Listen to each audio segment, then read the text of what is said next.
কাজা রোজার সাথে কাজা তারাবি আদায় করতে হবে কিনা? কারোর কোনো রোজা কাজা হয়েছে, এই রোজাটা যখন রমজানের পরে আপনি কাজা রাখবেন, তারাবির নামাজটাও কাজা করতে হবে কিনা? উত্তর হলো তারাবির নামাজের কাজা লাগবে না। আপনি শুধুমাত্র রোজার কাজা করলে কি কাজা আদায় হয়ে যাবে।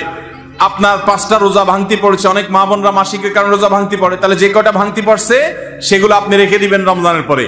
অসুস্থ হওয়ার কারণে আপনি পুরুষ মানুষ রোজা রাখতে পারেন না, রমজানের পরে সে কয়টা রেখে দিবেন। সফরে ছিলেন, রোজা রাখতে পারেন না, সেগুলো রেখে দিবেন। ওর সাথে তার তারাবি আদায় করতে হবে না। তারাবির সাথে রোজার সম্পর্ক নাই, তারাবি স্বতন্ত্র আমল। আমরা অনেকে ভুল জানি, মনে করি যে যদি কোনোদিন তারাবি পড়তে না পারি তাহলে বোধহয় রোজা রাখা যাবে না, এরকম ভুল ধারণা অনেকের আছে।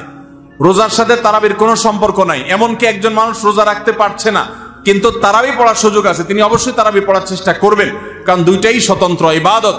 তারাবি পড়া সুন্নাত আর রোজা রাখাটা ফরজ।